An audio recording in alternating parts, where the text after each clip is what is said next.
আমার এক শিক্ষক বলতেন, জীবনে যা কিছুই করো না কেন প্রেমানন্দ, নিজেরে খুশি রাখার চেষ্টা করো। এই খুশি রাখার চেষ্টা করতে গিয়া অন্য কারো মাঝে সুখ খোঁজার চেষ্টা করো না। আরেকটা জিনিস মনে রাখো, কখনো কারো উপর খুব বেশি এক্সট্রিম লেভেলের নির্ভরশীল হলো না।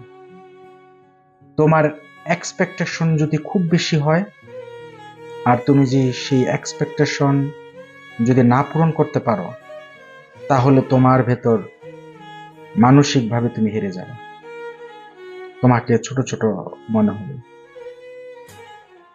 যদি তোমার মন খারাপ হয়ে হয়, তুমি হেমন্ত মুখোপাধ্যায়ের গান শোনো, রবীন্দ্রসঙ্গীতের শোনো, নজরুল শোনো, নিজেরে নিজে খাওয়াও। বিকেল বেলা মিষ্টি রোদে নিজের সাথে নিজে কথা বলো। তুমি না বই পড়তে পছন্দ করো, পছন্দের লেখকের বই পড়ো। আরেকটা বিষয় মনে রাখো, নিজের কোনো বিশেষ ক্রিয়েটিভিটি থাকলে তুমি সেটা নিয়ে ব্যস্ত রাখো নিজেকে। তবে অন্যকে নিয়ে ব্যঙ্গ করে স্ট্যাটাস লেখা, নিজের দুঃখ দুর্বলতা জনসম্মুখে প্রকাশ করতে যায় না, এটা বুদ্ধিমানের কাজ না। খুব বেশি মন খারাপ হলে অন্ধকার রুমে নিজেরে আটকায়া রেখে চুপচাপ বসে থাকো। তোমার এই জীবনের সুখের স্মৃতি তুমি মনে করে নিজেকে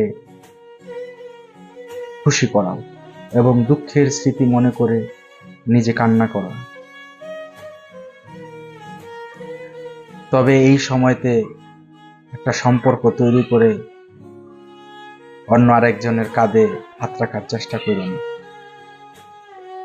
যদি কোনো কাজে তুমি সফল হও, তাহলে নিজেকে ট্রিট দাও।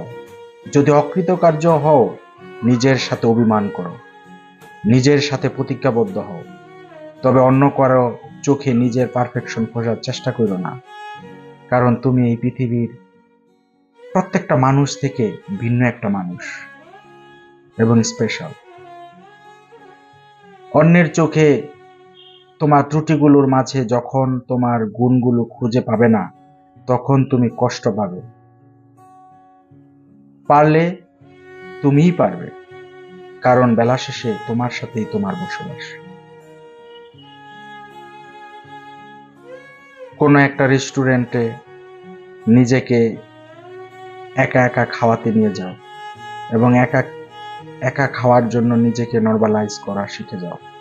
পার্কে নিজের সাথে নিজে সময় কাটাও। যদি সম্ভব হয়, তুমি ফাইন্যান্সিয়াল ভাবে নিজেকে এস্টাবলিশড করো, যাতে তোমার তীব্র খারাপ লাগার সময়ে নিজেকে একটা চকলেট উপহার দিতে পারো।